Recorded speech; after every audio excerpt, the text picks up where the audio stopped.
We are Gold Ivy, a health company dedicated to simplifying health and wellness. Tune in as we search to find the deep, real, and raw truth. We're here to talk big, no room for small talk. It is our mission to inspire, seek growth, simplify the action steps, and build confidence. You decide what works for your daily life and how to transform our lessons into your gold. Are you ready to step into your power? Now is the time. Join us on the fearless pursuit of self-discovery and growth. This is Ivy Unleashed, a Gold Ivy production.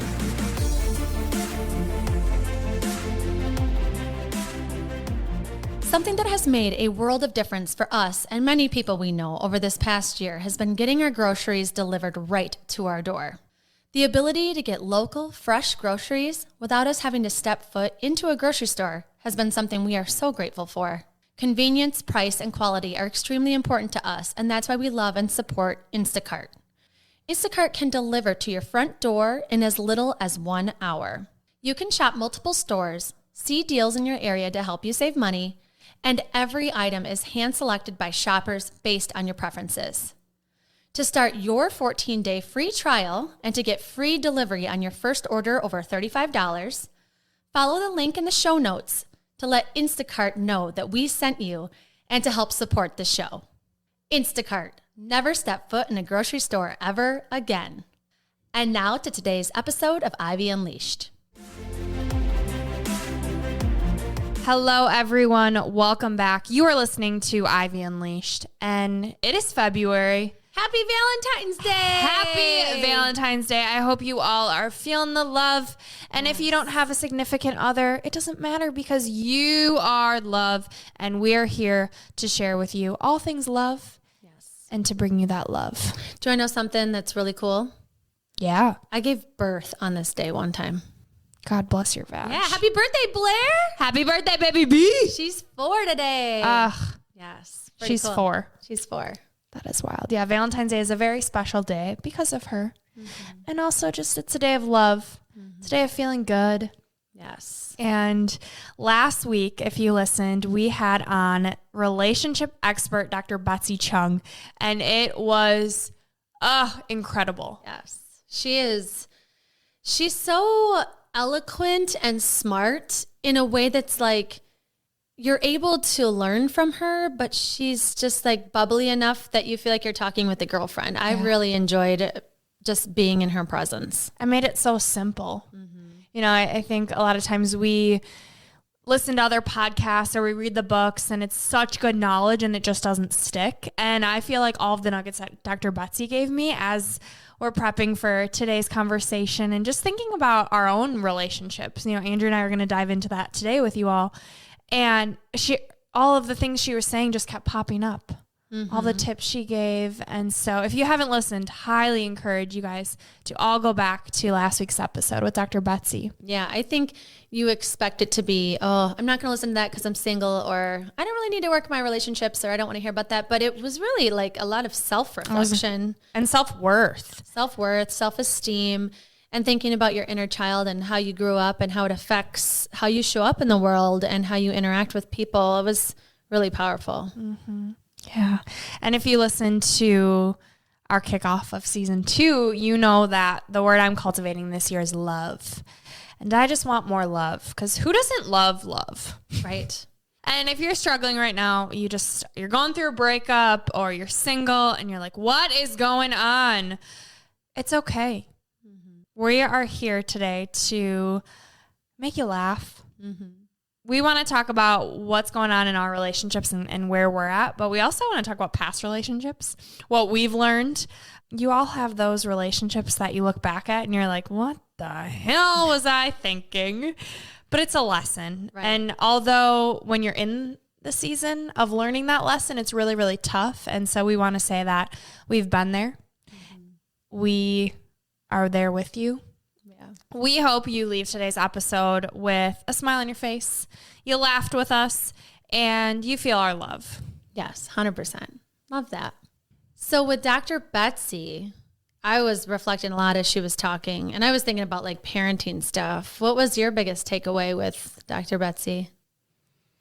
You know, I've always heard you have to love yourself first. And, in a relationship, you have to work on yourself, and you both have to be whole, and then you come together and you're one. And it sounds so cliche and just cheesy, but the way that she explained it and went into detail about your inner child and how only you can give you what you need, and how when you do that, then you become your authentic self. When you're able to be your authentic self, well, then you show up in a relationship and you get what you want because you're giving yourself what you want. And it's a concept that I think it takes work and it takes practice, but the more, in my own relationship, when I find myself getting a little upset or a little impatient, think back of, okay, what is that trigger telling me? Like, why am I getting upset? And I think it's something I'll have to put in practice the rest of my life. Yeah, I think that it's important to think about, like, what am I impatient with? Like, what is it teaching me? Like, what is the thing that I want to move faster, and why? Mm-hmm. Why do I want it? And what is it that I want? Am I showing up as my authentic self? Like, do I know what my authentic self is? I think sometimes we listen to all of these experts that we have on, and it makes you question things, and it's good. We reflect. But one thing I've learned is having that conversation and being open with your significant other and communicating your needs. We dove in with Dr. Betsy about both of our childhoods and how we had needs that weren't met as children, and how that then appears in our relationship. And if you have something similar, again, highly recommend going back and listening to Dr. Betsy. But I think it speaks to the importance of working on yourself and healing yourself and knowing what those triggers are for you, mm-hmm. and not projecting them on to your significant other. Yeah. I don't know. What do you think your biggest takeaway was? Well, it got me thinking, like, something she said that was really powerful to me is I was shitting my pants about all the pressure of being this parent that doesn't mess up your kid, because all your relationships are a reflection of your inner child and what needs were met or weren't met. And I thought of, my dad, he treated me so well and always made me feel so special, and was just so sweet and loving. And after hearing her reflection about her dad, I was thinking, I wonder if that's why I have such high expectations of men. I think there's probably a lot of different reasons for it, but I've always had really high standards. And I noticed it because I had friends and relatives that had very low standards and had really crappy boyfriends. Mm-hmm. And I just wouldn't put up with any of that. And I think back, and I, for the most part, had really long, healthy relationships. I was barely ever single in my life. And what I did was I nurtured those relationships really well, because I was like, if this is going to work, that absolutely not. That's not going to work for me. Mm-hmm. And I was, for some reason, really good about voicing my needs. I lived with my mom, and anything I wanted to do, any activity, whether we could afford it or not, she made it happen for me. She would there was never a no. If I needed new basketball shoes or I wanted to be in an activity, I was in literally everything, you name it, musical, sports, all of it. And she never said no. And so I felt like I could ask for what I wanted, mm-hmm. and then need would be met. And then with my dad and him treating me so kindly and loving and always telling me how much he loved me, I feel like that combination really helped my relationships. And I think in the past, I've always thought about what didn't go well because they're divorced. What need wasn't met because my parents weren't together. And I think as I've gotten older and I see how great they get along and how loving they are, that's priceless. Mm-hmm. That love I always felt, I think has helped me find that in other people, Yeah. You focus on the good, but you also know what you deserve. Mm-hmm. You know your worth. And she said, if something's off, you can tell because you're used to this way of being treated, you know? And so when someone's giving you less than that, it's no, actually that's not, no. She dove into why we always go back to what we had growing up, right? You hear that you marry your father, you date your father, and these things because they are familiar, they are comfortable. And so do you feel like that with Justin? Yes, I actually do. It's interesting. There's some things about Justin that are so different from my dad and some things that are so similar. Like when I grew up, I would wait for my dad to be done golfing, and it took forever because golf is a long thing. And then I ended up marrying someone who is like even more obsessed with golf and drives me nuts if he comes home late. And then I project all of my childhood stuff onto him if he's late. And in some sense, they're not alike at all. So a little bit, I guess. And I feel like there's always things that you can compare to. You know, like you hear that saying and you're like, oh, of course. And then you start to look for them. It's easy, I think, to look back on your childhood and pick out what you wished would have been different. Mm-hmm. You know, it's easy to do that.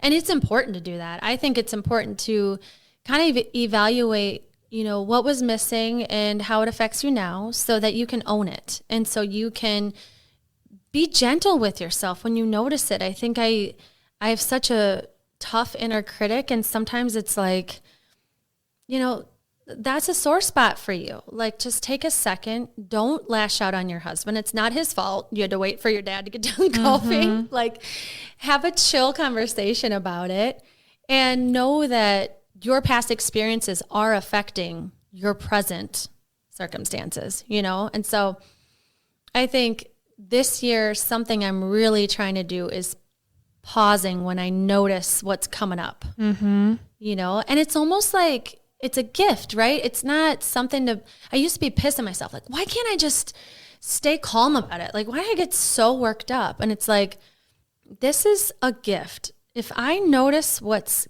giving me that gut punch or that feeling that I don't like, that's let down or nervous or anxious or sad, like, what a gift to notice it so that you can acknowledge it. And then I think having the conversation with yourself first is really important to navigate where is this coming from before you even think about talking to anybody else about it. Mm-hmm. There's power in the pause with anything, with relationships, with making a choice with food or going out, drinking, like anything. It's having that awareness of stopping and why am I feeling that way and noticing it.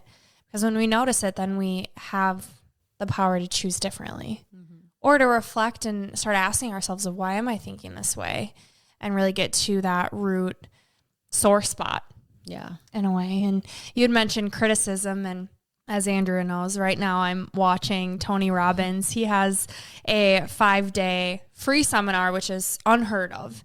And so, of course, I hopped on it and I've been watching it every day. And so many wonderful tips. And just to interrupt for a second, Tony Robbins, if anybody doesn't know who he is a powerhouse of a man. He is super tall and just a big presence, and all of his speeches he's given have like changed millions of people's lives. Yeah. He's worked with professional athletes. He's been on Oprah. He's like the father of personal development, along with, John Maxwell and all of these other amazing individuals who are just doing such amazing things in the world. But he is giving away and doing this. It's 90 minutes every day. It's like going up to 2 hours every day. But one day him and his wife were on and it was all about relationships.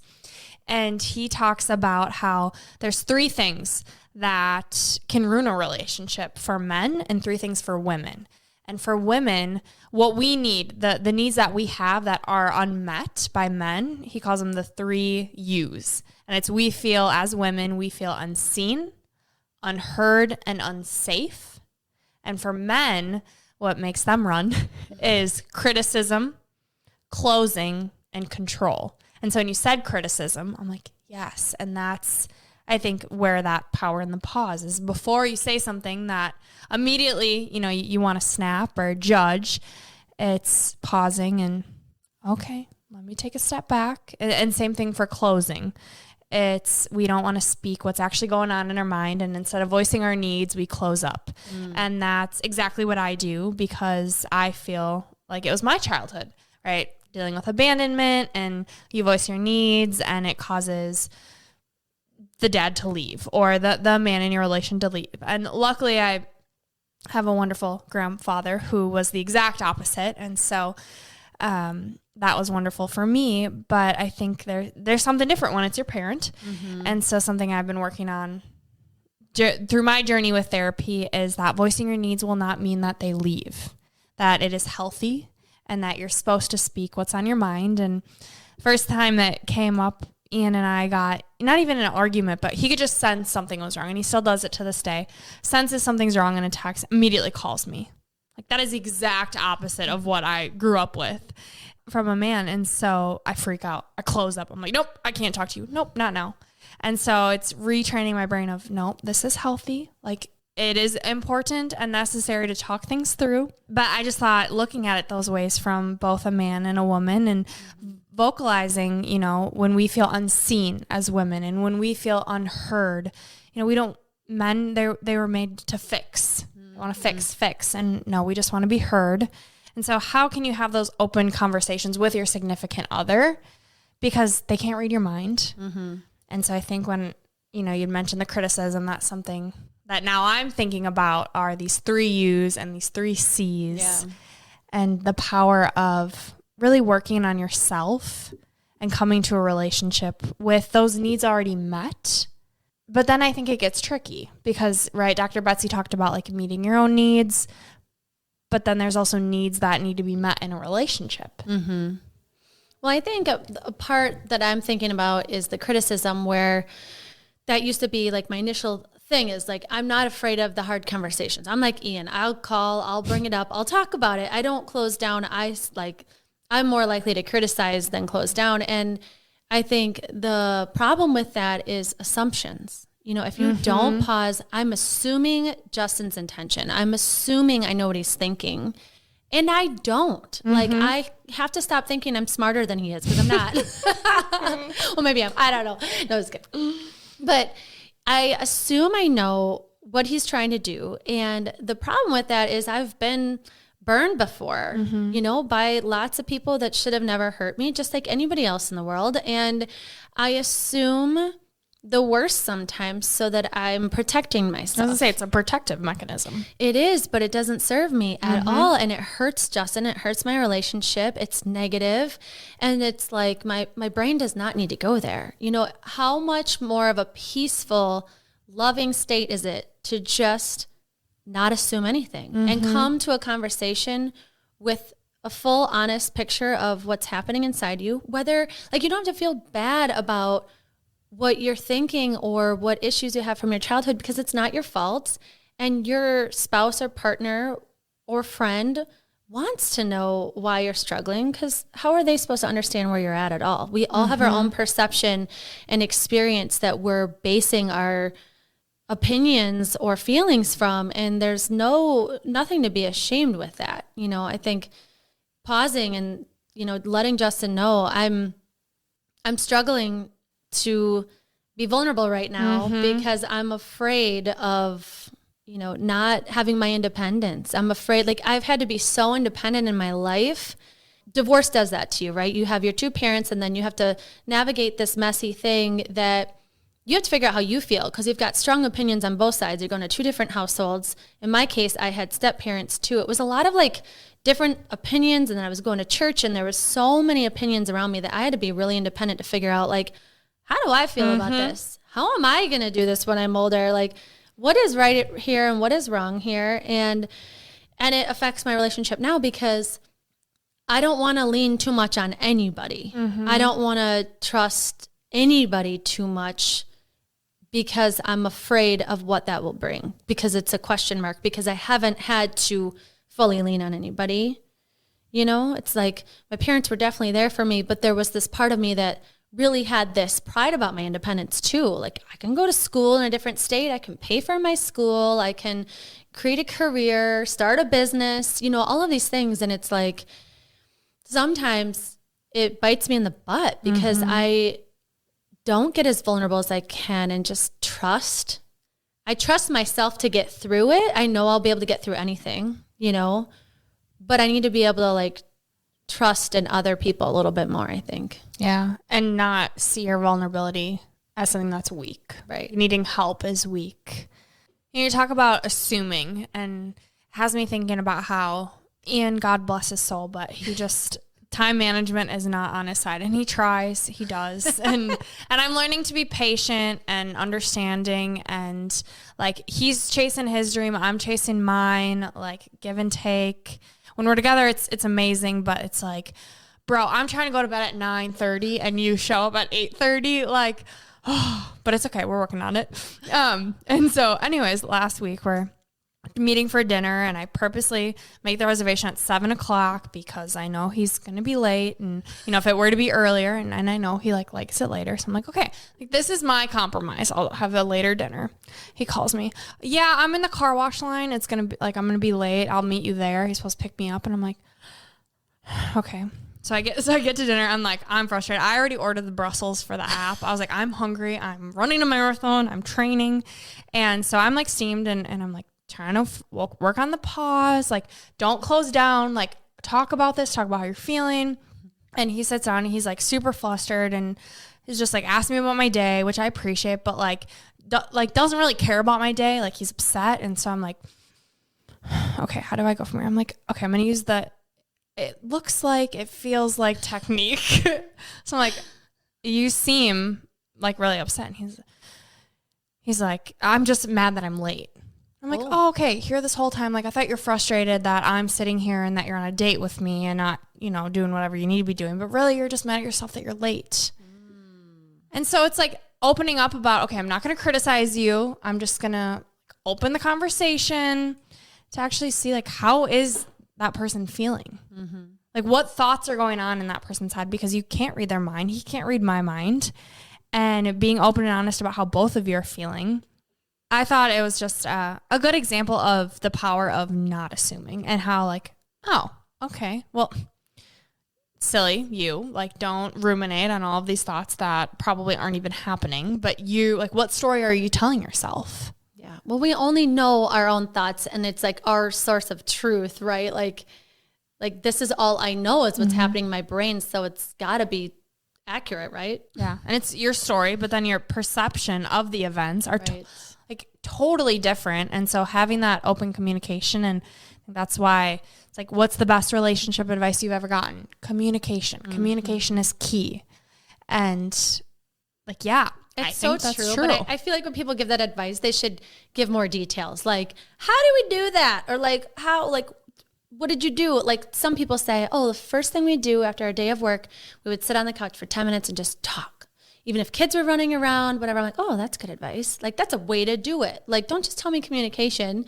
Because, like, now I would be like, make sure that you pause and don't assume, and ask before you assume how someone feels. Right. That's a way to communicate, right? Like, people that have been married for 50 years, give more examples, like tangible. Well, I think Dr. Betsy talked about having effective fight. Yeah. And how you both say your side of the story. You have an open, honest communication, dialogue back and forth of this is how I feel. This is how I feel. And then you agree on a solution. And so that you both can move forward feeling okay. And that it's like almost like, okay, we wrapped that up. We came to a conclusion. We both feel good about it. Now we can move on. And then if it comes up again, it's like clear that your resolution wasn't really thorough. Someone didn't listen thoroughly or really understand. Mm-hmm. And then you circle back. Because I feel like in marriage, and that happens a lot, especially when you have kids, there's so many moving parts, and communication with your kids about their feelings. And then you're both trying to parent in the way that you know, and you have different styles. And it just involves so much communication that it is key. Like, it is good advice, but I feel like there's so much more to it. What would your advice be? Ooh. Well, what works best in my relationship is having your own identity outside of your marriage. Yeah. So I know, like, I even asked Justin today, like, what do you think I bring to this marriage that's like your favorite thing? Like, what do I do that really moves us in a positive direction? You're trying to be heard and seen. Yeah. Well, because you don't know. Like, I don't know what he thinks. And I'm in actually what he said, I totally agreed with. There were a couple different things I was thinking, but one thing he said was, you know, I hope this doesn't sound bad, but I like that you let me have a life outside of our house. You know, like, I like that you let me have my time to do what I want, and we talked about that last episode too, where Justin and I have an agreement that there's one night of the week that we each get to have the freedom, typically like it's right now, it's Monday. I'm recording with you. I choose to do this. I get the night. Yeah. I choose to do this on my night, but it's the freedom, and it's knowing like you are two separate beings that have, a life that you have needs that you want to fulfill, and they're not always in your house. It's adventure, it's interest, it's having your own friends. Yeah, your guy or girl time, your family time, or whatever it is that you want to do. I think I would say freedom, but with that comes trust and confidence, right? Like I'm confident enough that like I can't say 100% that Justin's never going to betray me or cheat on me or whatever, but I trust that I trust myself to get through it if it happened. And I also don't want to live the type of life that's that insecure about, does this mean he doesn't want time with me? Like, no, he just wants the freedom to do whatever he wants, and sometimes that is me and sometimes it's not. And I know when he comes back, he's refreshed. He's a better dad. He's a better spouse. And I'm the same way. When you have 3 kids, you have so many responsibilities, obligations, and it's wonderful and it's rewarding and fulfilling, but it's very tiring. Mm-hmm. And there is an identity shift when you become a parent. You feel like, who am I now? And that's something that's super important to Justin and I, is that we still are ourselves.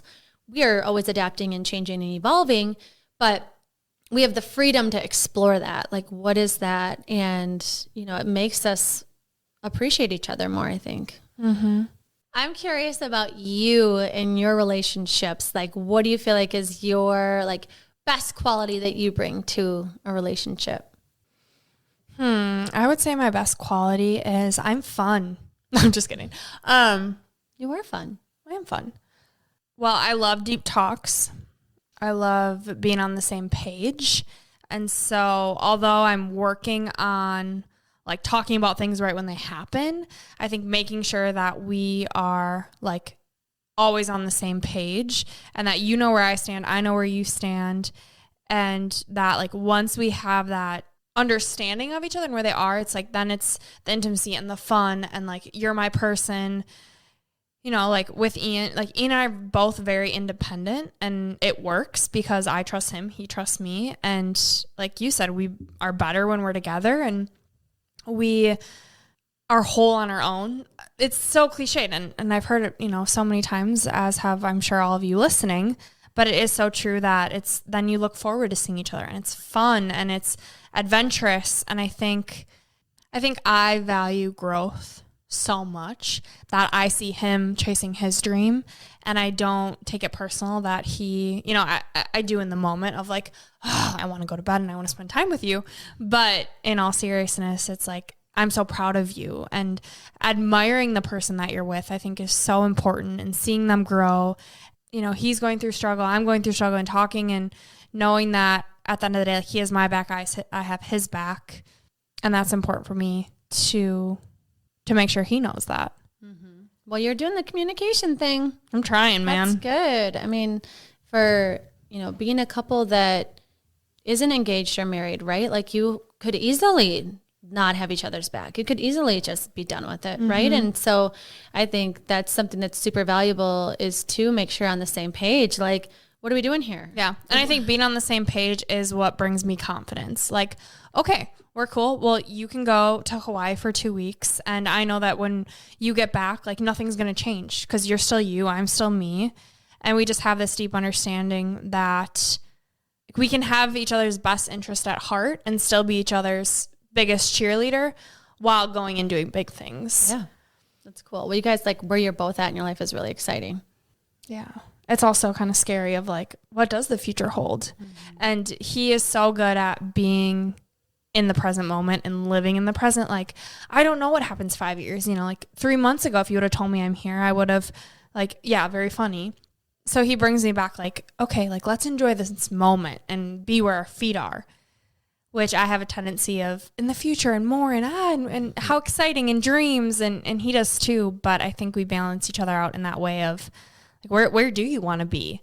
Okay, well, we're here now, and let's look at how far we've come. It's cool, thinking about how different, like when you were my age, right? Like 10 years ago, how you and Justin were about to have a baby and like married. And I see that and I'm like, Yeah, it's wild. And how do you think your relationship has changed from when you were my age, like 10 years ago, or even just like before kids to now? Yeah, well, one thing that's been consistent is we have prioritized adventure and trips, no matter what. Like every year, we feel that if you're fine, your kids are fine. So we take them all over where we're going, marathons that come most of the time. And so that hasn't really changed, which is cool. And I think that's helped a lot to have a sense of adventure, even though we have 3 kids. I would say that what's changed is more respect for each other. Not that we didn't have it before, but it's just, I think when you see your wife carry a baby and deliver it, something happens. Like you got to get a little bit more respect for your spouse. I hope so.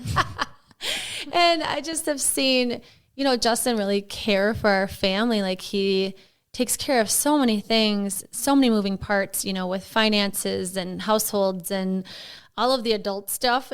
He's a really great partner. And so I think as just time has gone on, I just feel like we've grown to have more respect for each other.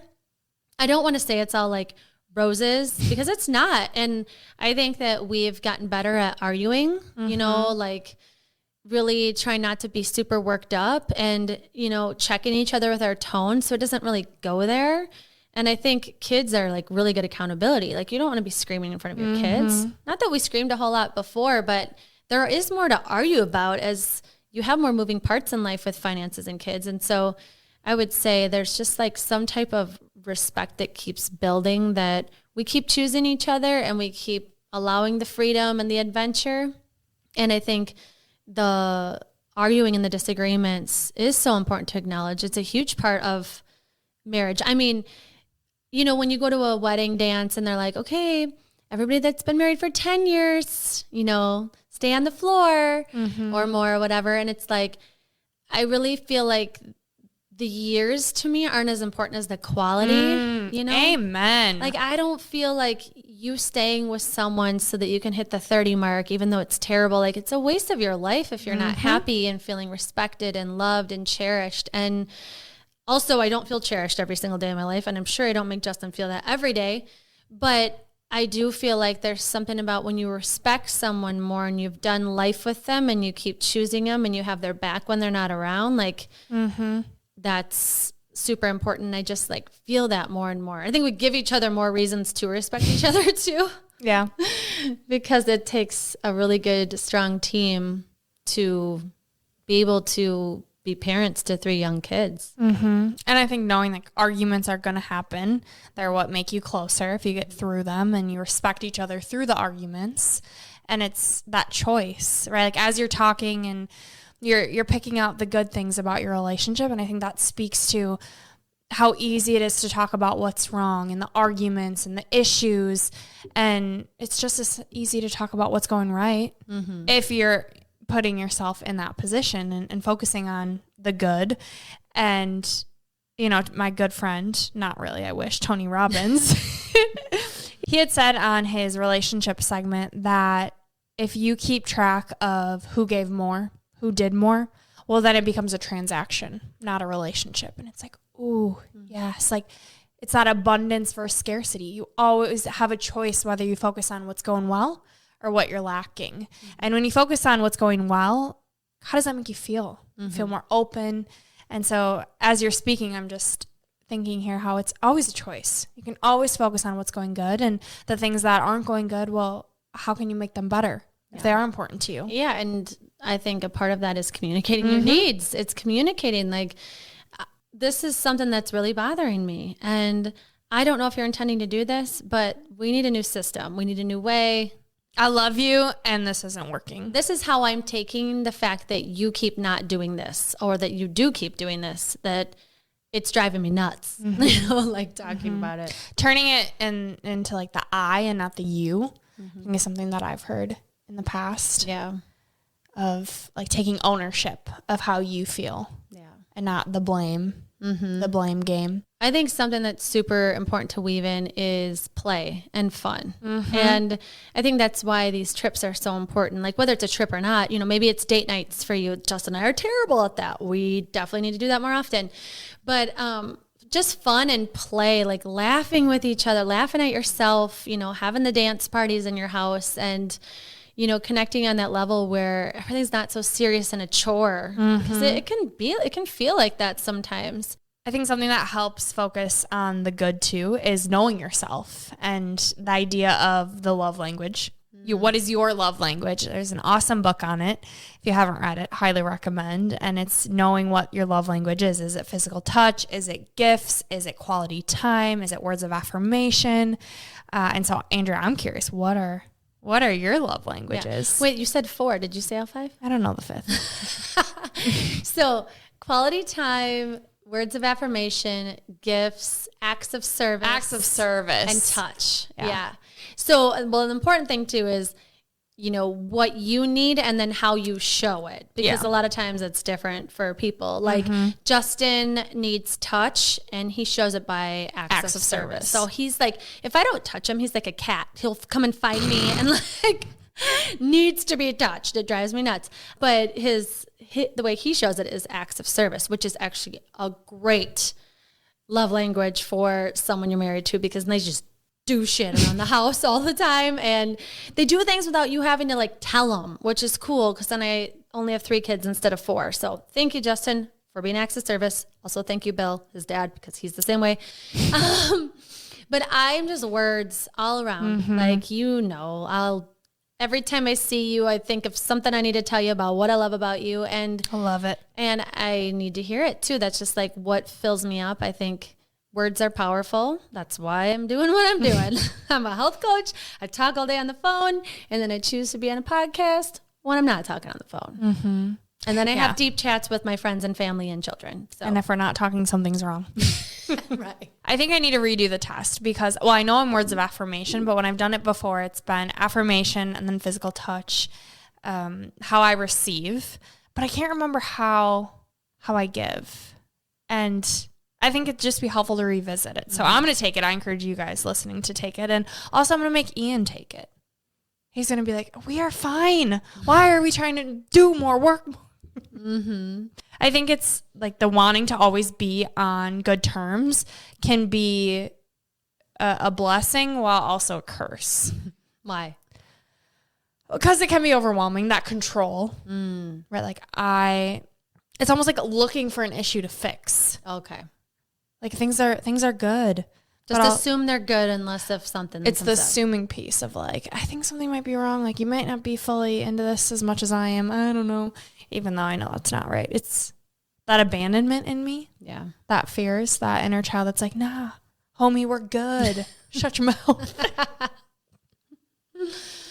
Oh, it's so interesting. How do you fix that? How do you... Therapy. Right, therapy. Every but week. Can you ever get over it? Can you ever...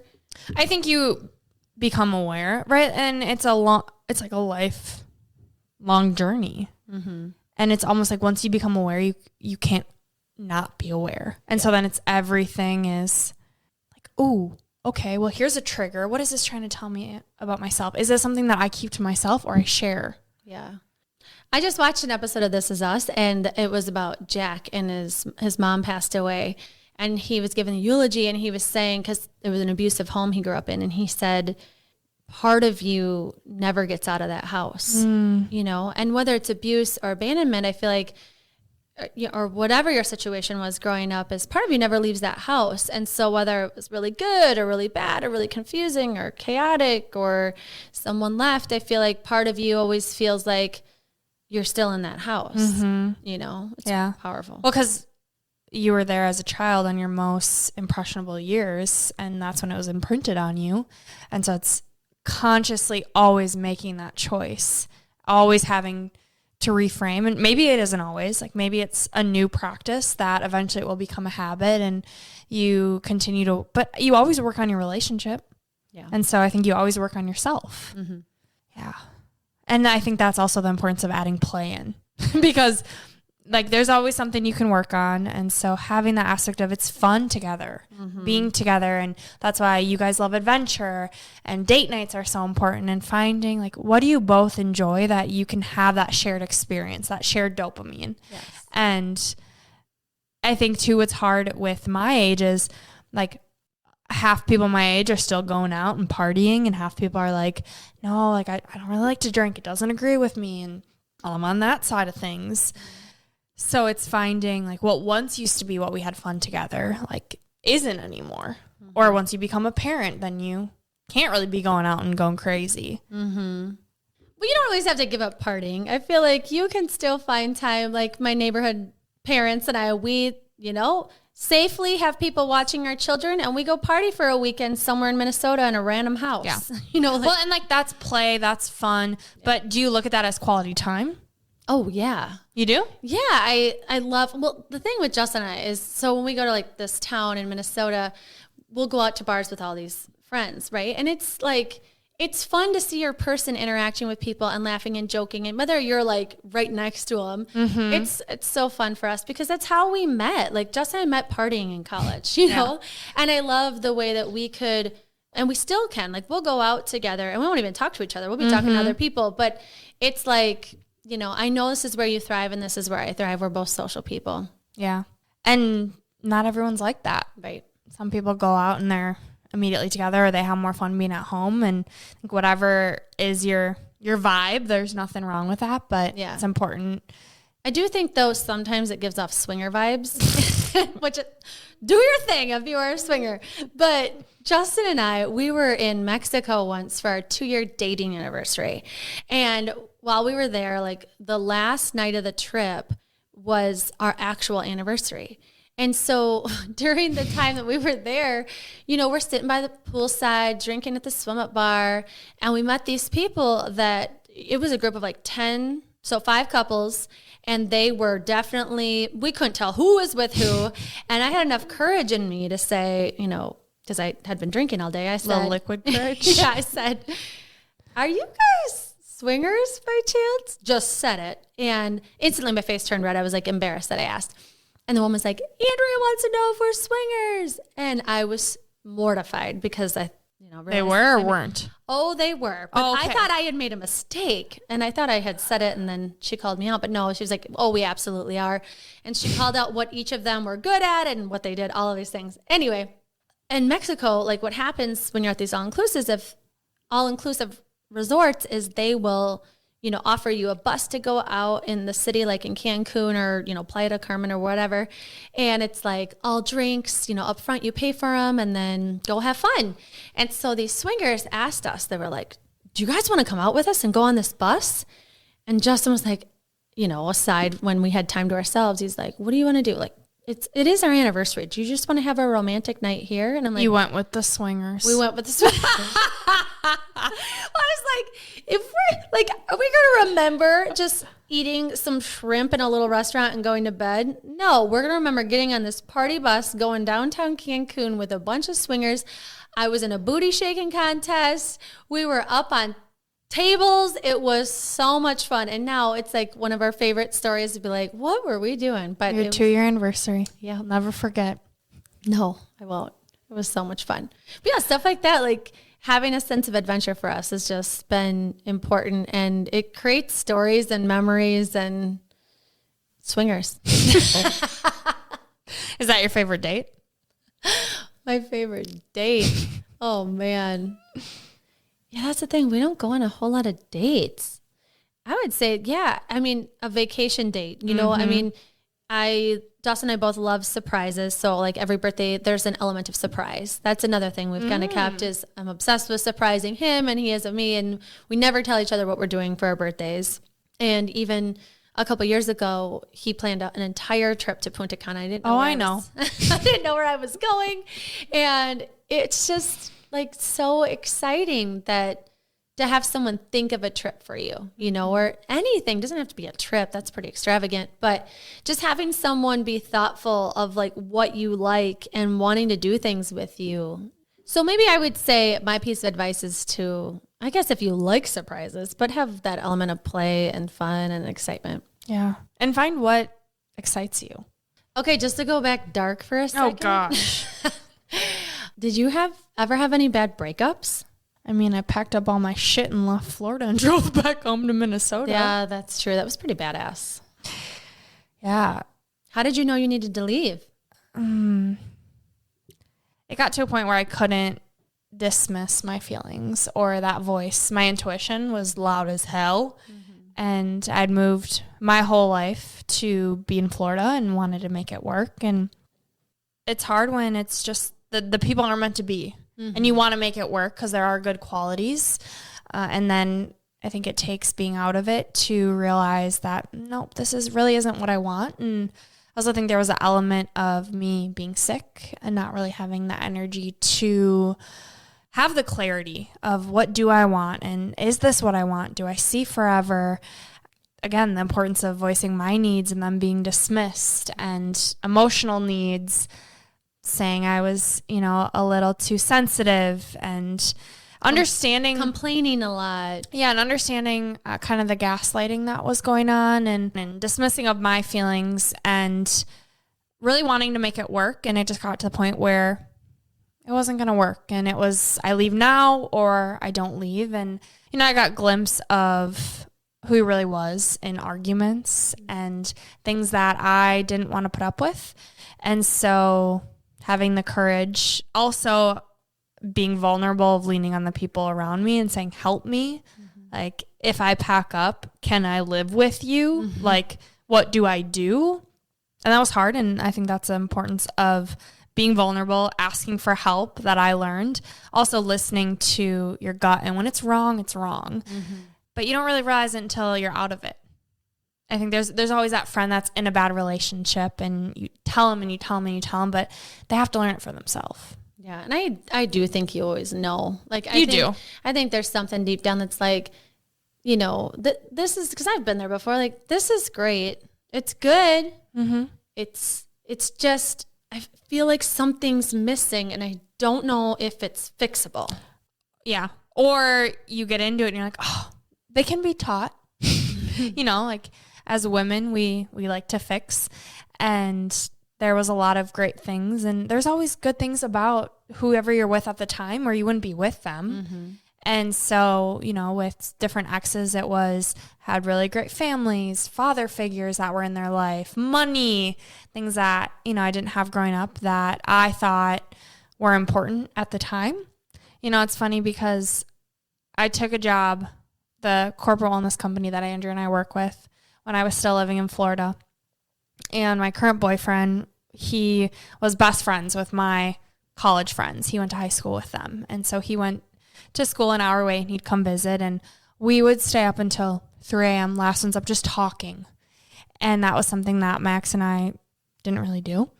And so when I came back home to train for this job, I was working remote in Florida, but I came back to Minnesota to train for it, and I saw him, Ian, and I hadn't seen him in, since college, and we just bellied up to the bar and just caught up for hours. And I remember going back to Florida and being like, this is what a relationship should be, like that fun element, right? That play, that actual being seen and heard. And I think I know that's what I was missing in Florida at the time. And I kept having dreams about Ian. And I remember calling my college best friend saying, is this a sign? Like, you guys listening, if you listen to Ivy and Leash, you know that I'm big into signs. And I'm like, I think this is a sign. And fast forward, go through a breakup, which didn't have anything to do with Ian. But fast forward, breakup, a few months later, come back home, and there's Ian, just light shining. I'm here. And I mean, we've been together ever since. And it was just that friend element. And I think you and Justin have that, which is beautiful, is you're best friends before anything. Yeah. And you have that trust and that fun, and you care about watching each other grow and blossom into who they were meant to be and who they want to be, which I think is awesome. There's things though that I think about with my past relationships, like those learning lessons. And I don't think any relationship is a failure unless you don't learn anything from it. And I learned from all my past relationships. And what I learned was to be my own person. I'd moved to Florida. I totally changed who I was to fit into that world. And my world is here. I never wanted to leave Minnesota, but then you meet a boy and things are exciting. And then I also had this health component of I didn't feel good and I didn't want to be in college anymore. I didn't want to party. My body couldn't handle it. I just wanted to get healthy, and I rushed that part of my life. I was like, okay, I want security. I want to be in a relationship. I want to get married. I want to have kids. Like, I'm done with that college party scene. And I think if I would have been in a different health state, maybe it would have been different. Yeah. Also, definitely used alcohol to numb, and like that also didn't help with seeing things clear and trying to go through being in a different state, going through health issues, not being in a good space in a relationship, and trying to figure out who the hell am I as I'm 23, 22. So looking back, I think I learned some good lessons about how to be my own person and truly figure out what I want to be, who I want to be. And now I'm with someone that fully supports that. And that's awesome. I think what's cool is that everyone's experience with relationships is so different. But what it comes to is like you find yourself, right? Through interacting with other people, you figure out what's important to you, what your needs even are. And you learn so much about that doesn't make me feel good, or, ooh, I really like this element. And it's such a different experience for everyone. Yeah.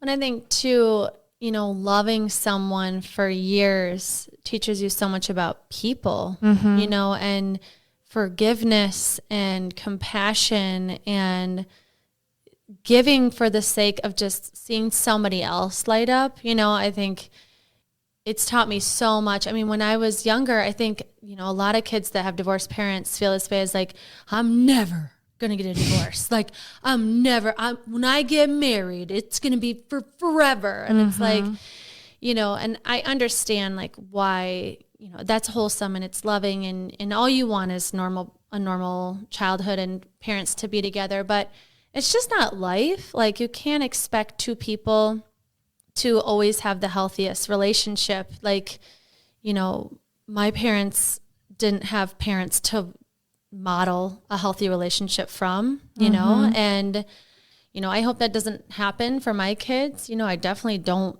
want that for them, but I also think you can't expect people to always stay together just because they want to have the 50-year mark. I think it's about the quality of your relationships. And I think, you know, the best thing you can do is keep learning about yourself and each other. How can you give to each other? How can you share how you're feeling? How can you not assume and voice your needs? And if you don't feel like it's safe, then that's your cue something's really off. And I definitely think that marriage therapy is, you know, sometimes you need somebody else to say what you keep saying. You know, Justin and I both had that experience where we've had a therapist before, and we've also worked with Catherine before. And I think, you know, if you feel like you aren't heard or seen, see if somebody else can help you. Unless if it's completely unsafe and you're done, then be done. Like I definitely think that you need to listen, like you said, to your intuition about your relationships,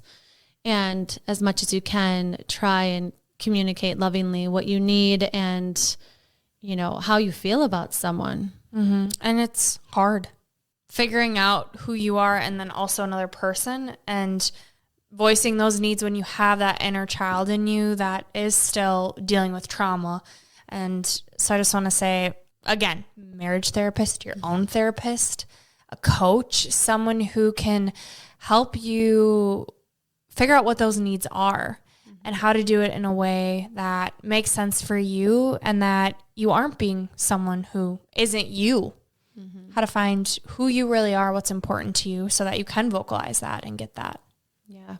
So overall, we just want you to feel the love. We just, you know, went on tangents about our love lives and what we've learned. And it's fun to kind of reflect. I hope you do it with your friends or your family or your partner on what makes your relationship tick or what could make it tick some more, you know, what you need, maybe what you used to do or what you've been wanting to do together, really prioritizing time for each other and getting in tune with your needs and having the courage to voice them as lovingly as you can. connection with others is a basic need, a human need. And I know we've all felt that way, especially with COVID right now in our relationships. And thinking about connection and how to cultivate more of it in the relationships that we already have, how to see others for who they truly are, and knowing that the quality of our life is really all about the quality of our relationships, and that it takes work and it takes being vulnerable. And at the end of the day, we all just want more love. And we're all deserving of it. Yes. Worthy of it. And, you know, if you haven't found that love that you know is out there, you've seen it, you've gotten a taste of it, you are worthy of experiencing it. Yeah, and that goes perfectly into our piece of gold for today's episode. It is by none other than the Jay Shetty. And he says, in every relationship, you have the opportunity to set the level of joy you expect and the level of pain you'll accept. This is Gold Ivy signing off. Listen to your truth and go chase your gold.